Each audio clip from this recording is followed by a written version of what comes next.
Hello everyone, welcome to dream MBBS study abroad. मैं हूं doctor Mrinal और आज मेरे पास है द न्यू एनएमसी गैजेट जिसको लेके इतना हाइप मचा हुआ है, जो आया था 18 नवंबर 2021 को। बहुत सारे वीडियोस बने, बहुत सारे मिस इन्फॉर्मेशंस हुए और बहुत से लोग कंफ्यूज हुए कि आखिर इस एनएमसी गैजेट में है क्या। So let me explain it to you। इससे पहले कि हम इस एनएमसी गैजेट को डिटेल में पढ़ें, मैं चाहूँगा कि पहले इसका जो मोस्ट इम्पॉर्टेंट पॉइंट है हम उसको पढ़ते हैं। ठीक है, तो इसके लिए हम जाएंगे पॉइंट 5, जो कि लिखा हुआ है एप्लीकेबिलिटी ऑफ दिस रेगुलेशंस, कि जितने भी ये जो न्यू गैजेट आए हैं किस पे लागू होते हैं, किस पे लागू नहीं होते हैं। सबसे फर्स्ट कंसर्न तो ये है कि क्या बहुत से स्टूडेंट्स जो 18th में पढ़ने गए हैं, 2019 में गए हैं, उनके अंदर भी ये कन्फ्यूजन है कि सर अब तो न्यू एनएमसी गैजेट आ गया है, अब तो हमें इंटर्नशिप करना पड़ेगा, हमें इंडिया में करना पड़ेगा। मतलब बहुत ही ज़्यादा कन्फ्यूज़ हैं। तो सबसे पहले, इससे पहले कि हम इस गैजेट को पढ़ें, सबसे पहले हम इसका पॉइंट पढ़ेंगे एप्लीकेबिलिटी ऑफ दिस रेगुलेशंस, किस पे लागू होता है। आप इसमें देखेंगे पॉइंट 5 में लिखा हुआ है notwithstanding anything contained in regulation 4 this regulation shall not be applicable. किन लोगों पे लागू नहीं होता है। Point A, to foreign medical graduates who have acquired a foreign medical degree और primary qualifications as the case may be prior to the coming into force of this regulations. मतलब कि 18 नवंबर 2021 को आया है गैजेट, तो 18 नवंबर 2021 से पहले अगर किसी ने मेडिकल अपनी कंप्लीट कर ली है तो उसको क्यों देना है भाई, उसको क्यों इंटर्नशिप करना है। ऑलरेडी उसने मेडिकल कंप्लीट कर लिया है, मे बी कहीं प्रैक्टिस कर रहा होगा। अगर एफएमजी उसने क्लियर आउट नहीं भी किया है तो उसके लिए प्रिपेयर हो रहा होगा, तो उससे इस गैजेट से परेशान नहीं होना है जिसकी ऑलरेडी कंप्लीट हो गई है 18 नवंबर से पहले। इसी में पॉइंट भी ये लिखा हुआ है to candidates who are pursuing their education in foreign institution prior to the coming into force of this regulations. जो अभी पढ़ाई कर रहे हैं, मान लीजिए जो 18th बैच में गए हैं, जो 17th बैच में गए हैं, 19th बैच में गए हैं, 20 के बैच में गए हैं, तो उन लोगों पे भी ये लागू नहीं होता है। जो पढ़ रहे हैं अभी उन पे भी लागू नहीं होता है, जो ऑलरेडी कंप्लीट कर चुके हैं उन पे भी लागू नहीं होता है। तो ये तो कंसर्न ही खत्म हो गया कि जो लोगों के मन में डाउट्स थे कि इससे क्या हमें इफेक्ट होगा या नहीं होगा, क्लियरली मेंशन है। आप गैजेट चेक करें point 5, point A and point B. अब इसी के पॉइंट सी पे हम चलते हैं।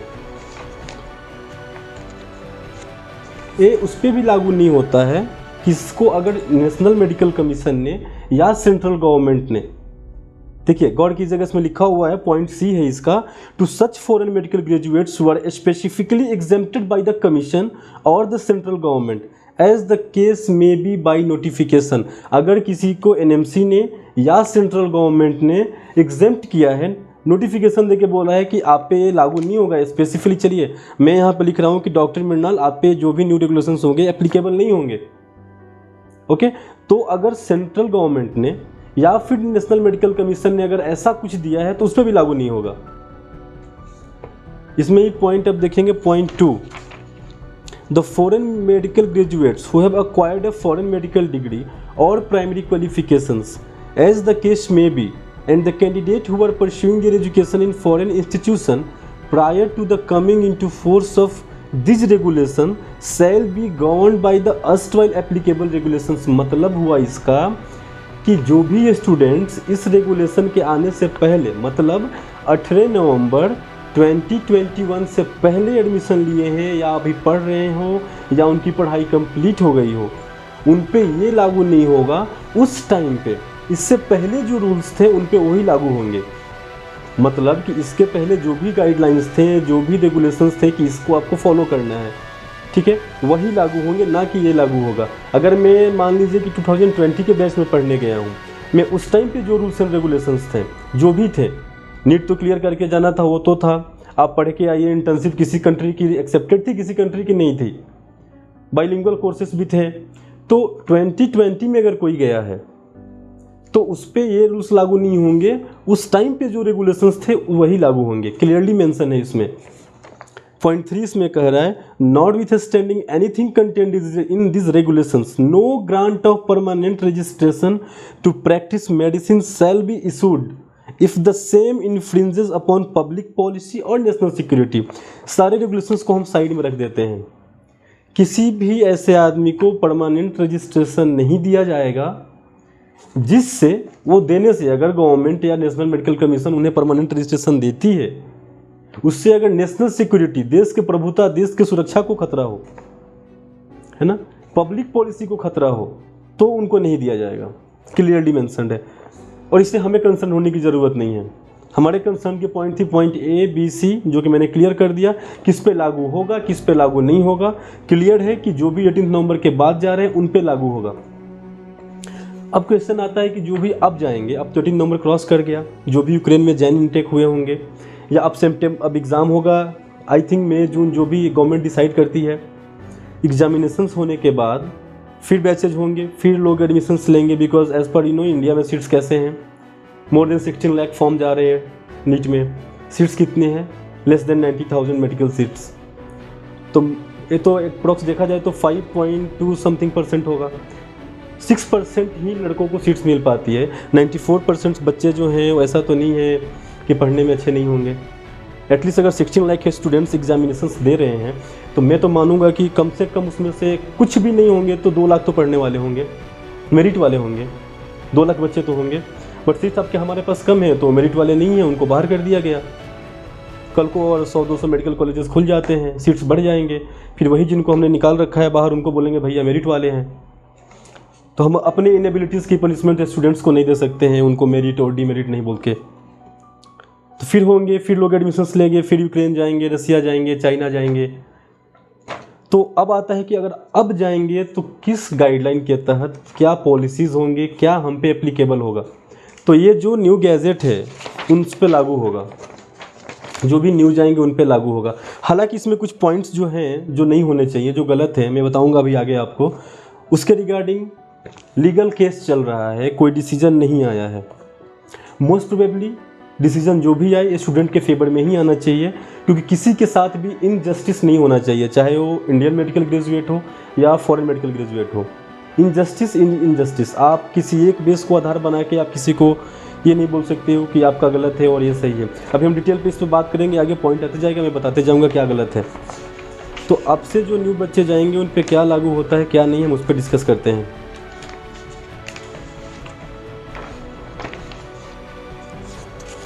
Point 3, prohibition of foreign medical graduate to practice medicine in India. No foreign medical graduate shall practise medicine in India unless he is granted permanent registration in accordance with the provision of this regulations. किसी भी व्यक्ति को, किसी भी medical graduate को licence नहीं दिया जाएगा, इंडिया में परमानेंट रजिस्ट्रेशन जो होता है नहीं होगा अगर वो इस रेगुलेशन को फॉलो नहीं करेगा। मतलब वो इंडिया में प्रैक्टिस नहीं कर सकता है। 18 नवंबर के बाद जो भी जा रहे हैं तो उनको इसमें जो भी प्रोविजंस है इस रेगुलेशंस में उसको फॉलो करना पड़ेगा। अब क्या क्या है, वो क्या क्या है जो उसे फॉलो करना है, तो हम 1 बाय 1 बात करेंगे कि क्या होना चाहिए जिससे कि उन्हें कोई दिक्कत ना हो। Point 4, grant of permanent registration to foreign medical graduates. No foreign medical graduate shall be granted permanent registration.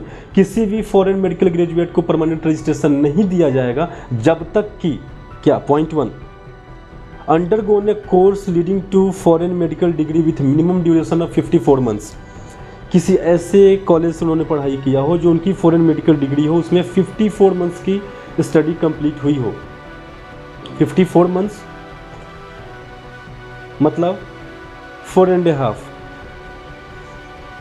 4 years 12 months a year, 48 and plus 6, 4.5 year की, 4.5 साल की उनकी स्टडी हुई हो 54 मंथ्स की। Undergone an internship for a minimum duration of 12 months in the same foreign medical institution. मतलब कि जिस भी कॉलेज से ये जो स्टडी कंप्लीट करेंगे 54 मंथ्स का, 4.5 साल का, उसी कॉलेज से उन्हें 12 मंथ का इंटर्नशिप भी करना है। पहले चाइना से जो लोग भी मेडिकल कर रहे थे इंटर्नशिप नहीं करते थे, इंडिया के करते थे। बट अभी जाके हालांकि ये पॉलिसी आने के बाद कजाकिस्तान में नहीं करते थे, किर्गिस्तान के स्टूडेंट्स नहीं करते थे, रसिया के स्टूडेंट तो पहले भी इंटर्नशिप करते थे, वहाँ की पॉलिसी है 6 years की। तो इससे दिक्कत किसको हो रहा है? अब दिक्कत होगा जो स्टूडेंट्स यहाँ पढ़ रहे थे जो पहले इंटर्नशिप वहाँ ना करके डायरेक्टली इंडिया में कर रहे थे। अब इसमें लिखा हुआ है कि एक तो आपको 4.5 साल का स्टडी कंप्लीट करना है, प्लस सेम यूनिवर्सिटी से जिस कॉलेज से आपको डिग्री मिली है उसी कॉलेज में आपको 12 मंथ की मिनिमम इंटर्नशिप करनी है। पॉइंट 3 है इसका, received A foreign medical degree with medium of instruction is English.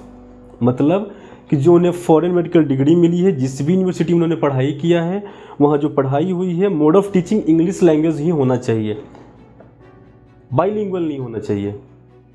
Maximum college जो थे रसिया के वो बाईलिंगुअल थे, 3 year English plus 3 year Russian में पढ़ाई होती थी। अब इस गैजेट के आने के बाद बहुत सारे कॉलेज लिस्ट से बाहर हो गए, या बहुत से कॉलेज जो बाईलिंगुअल थे अब उन्होंने अपने पैटर्न को चेंज किया और वो 6 साल इंग्लिश में ही पढ़ाएंगे। तो जो भी कॉलेज जो बाईलिंगुअल थी, जिसमें 3 इयर्स इंग्लिश में स्टार्टिंग में पढ़ाई होती थी और बाद में वहाँ रीजनल लैंग्वेज में, वो अब वैलिड नहीं रही। तो आप उसी कॉलेज से जाके मेडिकल की पढ़ाई करें जहाँ पे कंप्लीट इंग्लिश में हो, 6 ईयर्स की हो या 5 ईयर की हो, जो भी आपकी कोर्स हो कंप्लीट इंग्लिश में हो। ठीक है। 54 मंथ्स में अब कजाकिस्तान भी सेफ़ है क्योंकि वहाँ 5 इयर्स का है, 60 मंथ्स हो जाते हैं। किर्गिस्तान भी है, सेफ़ है। चाइना भी सेफ़ है। और इसमें तो सारे कंट्री सेफ़ है, आप कहीं भी पढ़ने जा सकते हो। ठीक है। अब इंटर्नशिप कहाँ होता है ऑलरेडी ये देखना है, बट जो भी यूनिवर्सिटीज़ आपको एडमिशन्स ले रही हैं इस बार, उन सबको पता है एनएमसी गैजेट के बारे में कि आ चुकी है, और इंडिया में इससे जो भी स्टूडेंट्स हमारे पास पढ़ने आएंगे उनके लिए मैंडेटरी हो चुका है इंटर्नशिप करना। तो 1 बाई 1 सारी यूनिवर्सिटीज़ कंप्लाइंस में आ रही हैं और सारी यूनिवर्सिटीज़ आपको फैसिलिटीज़ प्रोवाइड कराएंगी इंटर्नशिप की 12 मंथ्स की। इसी में लिखा हुआ है, अब आगे देखेंगे कि स्टडीड द मैंडेटरी सब्जेक्ट, कुछ सब्जेक्ट से कुछ टॉपिक से जिसको मैंडेटरी कर दिया गया है कि आप जिस भी यूनिवर्सिटी में पढ़ रहे हो आप एक्स्ट्रा पढ़ो कोई बात नहीं, बट कुछ टॉपिक्स हैं जो आपको फिक्स पढ़ना है कि नहीं, ये आपको पढ़ के ही आना है। आपके जो भी कोर्स होंगे, आपकी जो डिग्री होगी उसमें मेंशन होना चाहिए कि आपने इसकी पढ़ाई की है। और वो मैंडेटरी सब्जेक्ट्स क्या हैं मैं आपको बता देता हूँ और फिर क्लियर कर देता हूँ। सिर्फ इतना ही नहीं पढ़ना है, बिकॉज यहाँ पे लिखा हुआ है नॉट लिमिटेड टू, यहाँ लिमिट नहीं है बट मैंडेटरी है। ये तो कंफर्म पढ़ना है। जो मैं अभी टॉपिक्स बताऊंगा इसकी तो आपकी डिग्री में होनी ही चाहिए कि आपने इसकी पढ़ाई की है। एक्स्ट्रा आप जिस कुछ भी पढ़े उससे कोई कंसर्न नहीं है, बट ये मैंडेटरी टॉपिक्स हैं। Community medicine, general medicine, psychiatry, paediatrics, general surgery, anaesthesia, obstetrics, gynaecology, orthopaedics, otorhinolaryngology, ophthalmology, dermatology, emergency और casualty service, lab services and their subspecialities. ठीक है। इतने टॉपिक्स मैंडेटरी हैं, आपको पढ़ना है एनी हाउ। इसके अलावा अगर एक्स्ट्रा सब्जेक्ट्स आप पढ़ रहे हो तो well and good for you, but इतने टॉपिक्स अगर आपके डिग्री में है तो एनएमसी आपको रिकॉग्नाइज करेगी। ये आपको शेड्यूल 1 में मेंशन है। अब फिर हम आते हैं नेक्स्ट पॉइंट पे, जो कि अब न्यू बच्चों पे लागू होंगी। देखिए, सबसे कंसर्न जो पॉइंट उठा लोगों के मन में यही था, registered with the respective professional regulatory body और otherwise competent to grant license to practice medicine in their respective jurisdiction of the country in which the medical degree is awarded and at par with the license to practice medicine given to citizen of that country। ये demand गलत है और इसी को injustice बोला जा रहा है और इसके लेके लीगल केस चल रही है ऑलरेडी। अब जो डिसीजन आए इस पॉइंट में मेंशन किया गया है। एक तो आप पढ़ाई करो फिर वहाँ से इंटर्नशिप करो, ठीक है, समझ में आता है। इसमें बोला गया है कि आप जिस भी कंट्री से पढ़ाई कर रहे हो, जहाँ भी आपकी एजुकेशन कंप्लीट हुई, वहाँ आपको वर्क करने का, जैसे आप जो इस परमानेंट रजिस्ट्रेशन की बात हम इंडिया में कर रहे हैं, यहाँ के देंगे तो हमें लाइसेंस मिलेगा, हम यहाँ प्रैक्टिस कर सकते हैं। सेम एग्जाम मतलब जो यहाँ पे पैटर्न है, लाइसेंस हो रहा है, आप जिस कंट्री में पढ़े हो वहाँ की गवर्नमेंट आपको वो लाइसेंस दे कि आप वहाँ प्रैक्टिस कर सकते हो। अगर मान लो मैंने रसिया से पढ़ाई की तो मुझे रसिया में डॉक्टर की लाइसेंस मिले कि मैं वहाँ प्रैक्टिस कर सकता हूँ, वही लाइसेंस सेम टू सेम जो वहाँ के लोकल्स को दी जाती है, जो रसियन सिटीजन को दी जाती है, वही मुझे भी दी जाए। एक पेरेंट जो ऑलरेडी लोन्स लेके एजुकेशन लोन सब कुछ करके अपने बच्चे की एजुकेशन कंप्लीट करता है 6 साल की, फिर वो वर्क वीज़ा के लिए अप्लाई करे। कहीं भी जाएंगे आप किसी भी कंट्री में, first choice their own citizen. Job के मामले में जो उनके लोकल रेसिडेंट हैं, रसिया है तो रसियन जो पीपल है वो उनकी फर्स्ट चॉइस है। वो नहीं प्रीफर करेंगे कि हम अपने सिटीजन्स को जॉब ना दें, बेरोज़गार रखें और किसी फॉरेनर को जॉब दें। ठीक है। तो यहाँ पे इन्होंने जो ये पॉइंट मेंशन किया है कि आप जिस भी कंट्री से पढ़ाई कर रहे हो उस कंट्री में आपकी डिग्री जो है रिकॉग्नाइज होनी चाहिए। डिग्री तो रिकॉग्नाइज होगी बिकॉज हम वहाँ की यूनिवर्सिटी से पढ़ाई किया है। दैट नॉट, वो कंसर्न की बात नहीं है। कंसर्न की बात ये है कि हमें वहाँ पे वर्किंग लाइसेंस मिले, हमें वो वर्क परमिट मिले जो वहाँ के लोकल रशियन रेसिडेंट्स को मिल रही है, जो चाइनीज रेसिडेंट को मिल रही है, जो किर्गिस्तान के लोगों को मिल रही है, वो एक फॉरेनर को मिले वहाँ मेडिसिन प्रैक्टिस करने के लिए। मतलब हम अपनी पढ़ाई कंप्लीट करें बच्चे, उसके बाद वहाँ पे वर्क लाइसेंस अप्लाई करें, वर्क वीज़ा लगाएं और वहाँ पे वर्क परमिट लें। अंडरगोन, इसके बाद भी क्या लिखा हुआ है, अंडरगोन सुपरवाइज्ड इंटर्नशिप। इतना करने के बाद वहाँ पे अगर मान लीजिए बंदा फिर भी वर्क लाइसेंस ले लेता है, उसको वर्क परमिट मिल जाती है उस कंट्री में, उसके बाद जब वहाँ पे ऑलरेडी उसने कोर्स कंप्लीट किया, वहाँ पे ऑलरेडी इंटर्नशिप किया, वहाँ पे उसने वर्क परमिट लिया, उसके बाद जब वो इंडिया आता है तो फिर इंडिया में भी सुपरवाइज इंटर्नशिप करने के लिए लिखा हुआ है, देखिए, undergone supervised internship in India for a minimum term of 12 months after applying for the same to the commission। 12 महीने के लिए, एक तो 4.5 साल की स्टडी कंप्लीट करे, फिर 12 महीने की इंटर्नशिप करे, फिर मान लीजिए वर्क परमिट ले, उसके बाद फिर इंडिया आता है और सुपरवाइज इंटर्नशिप मतलब किसी already perfected and well and trend आदमी के साथ रह के क्लिनिकल एंड ऑल नॉलेजेस को गेन करता है कि खुद वो इनफ ना हो जाए, खुद सफिशिएंट ना हो जाए किसी को खुद से ट्रीट करने के लिए, और फिर इंडिया में आए और फिर सुपरवाइज इंटर्नशिप करे 12 मंथ का, मतलब 2 बार इंटर्नशिप करे। ऑलरेडी जब उसने एक जगह इंटर्नशिप कर लिया और उसके बाद वहाँ की वर्क परमिट भी ले ली वहाँ पे, मतलब वहाँ पे उसको एज ए डॉक्टर रिकॉग्नाइज कर लिया गया, उसको लाइसेंस दे दी गई कि वहाँ पे वो पेशेंट को ट्रीट कर रहा है। फिर भी जब इंडिया आए तो किसी के अंडर, किसी सुपरवाइज के अंडर रह के वो अपनी इंटर्नशिप दोबारा से कंप्लीट करे, तो अब या तो वहाँ पे वर्क परमिट वाला कॉन्सेप्ट नहीं हो, या फिर यहाँ दोबारा इंटर्नशिप वाली बात ना हो। हालांकि 2 बार इंटर्नशिप करने के लिए बोलना ही गलत है, इस कुछ पॉइंट्स को लेके, एक जो वर्क परमिट वहाँ पे लेना है, एक दोबारा इंटर्नशिप वाला जो पॉइंट है, इनको लेके ही लीगल केसेस चल रहे हैं। देखिए क्या डिसीजन आता है।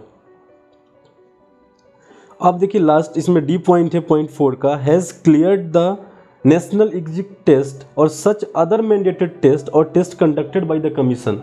अभी तो नेक्स्ट होने वाला है 2023 से, ठीक है। तो इतना सब कुछ होने के बाद वो नेक्स्ट एग्ज़ाम को क्लियर करें, ठीक है, या कोई ऐसा टेस्ट जो उसकी जगह पे कमीशन ले रही हो, नेशनल मेडिकल कमीशन। अभी नेक्स्ट बोल रहे हैं, क्या पता अगले साल उसका नाम चेंज हो जाए। मतलब जो भी एक एग्ज़ाम होगी, एग्जिट एग्ज़ाम होगा, उसको क्लियर करें। केसेस एग्जिट एग्ज़ाम की कोई पहले भी लोगों को पता था, FMG हो रहा था, फॉरेन मेडिकल ग्रेजुएट, उसकी तो हमें आदत थी, स्टूडेंट्स को आदत थी, सबको आदत थी, वो कंसर्न की बात ही नहीं है। एक डबल इंटर्नशिप, एक वहाँ से करना, एक यहाँ से करना, वहाँ पे लाइसेंस लेना, ये सब अननेसेसरी जो होता है डिस्टर्बेंस है। जो मेन पॉइंट है जिसको लोग लेके कंसर्न थे ट्रांसफ़र को लेके, कि ट्रांसफ़र ले या ना ले। अभी चाइना की जो इशू चल रहे हैं, बहुत से लोग चाइना में पढ़ाई कर रहे थे और ट्रांसफ़र को लेके वो खासा परेशान थे कि हम ट्रांसफ़र ले कि ना ले।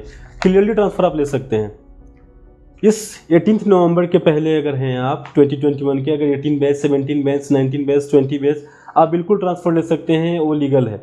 इसके बाद के जो अभी जो न्यू बच्चे गए वो ट्रांसफ़र नहीं ले सकते हैं। यहाँ पे देखिए क्लियरली मेंशन है, the entire course, complete course, training and internship और क्लर्कशिप इंक्लूडिंग इंटर्नशिप, इंटर्नशिप के साथ पूरा का पूरा जो कोर्स है आपका, shall be done outside India. जिस भी मेडिकल कॉलेज में आपने पढ़ाई की, वो जिस भी देश में है, उसी सेम कॉलेज से आपकी पूरी की पूरी डिग्री होनी चाहिए, पूरी थ्योरी, पूरी प्रैक्टिकल, और आपकी इंटर्नशिप और क्लर्कशिप सेम यूनिवर्सिटी से होनी चाहिए। आप ट्रांसफ़र नहीं ले सकते हैं, आप कंट्री चेंज नहीं कर सकते हैं, आप यूनिवर्सिटी चेंज नहीं कर सकते हैं, आपको सेम यूनिवर्सिटी से पढ़ाई करनी है। Duration of course, last point है, the total duration of the foreign medical graduation course shall be completed within 10 years from the date of joining the course. मैंने अगर आज कोर्स ज्वाइन किया किसी मेडिकल कॉलेज में, तो next अगले 10 साल तक मुझे अपना मेडिकल कोर्स पूरा कर लेना है। आप सोच रहे हो 10 साल कैसे लग जाएगा, लग जाता है ना, बहुत से इशूज़ होते हैं कॉलेज में, ईयर बैक हो गया, समथिंग, बट 10 साल के टाइम पीरियड में आपको कंप्लीट कर लेना है इस सारे रूल्स एंड रेगुलेशन को अप्लाई करने के साथ 10 ईयर्स के विद इन। और आप ट्रांसफ़र भी अब नहीं ले सकते हैं। Same college, same country, same place से सब कुछ आपका होना चाहिए। टोटल NMC गैजेट में बस इतनी ही बातें मेंशन है, क्लियर एंड कट। इसके अलावा कोई न्यू बात नहीं है, बहुत ईजी है, कोई घबराने की ज़रूरत नहीं है कि जो भी न्यू काम होगा उससे कंप्लायंस के साथ ही हो रही है। अभी भी आपको कुछ समझ में ना आया हो या कोई डाउट हो, कोई क्वेश्चन हो, तो आप हमें कॉल कर सकते हैं या कमेंट बॉक्स में पूछ सकते हैं। Thank you.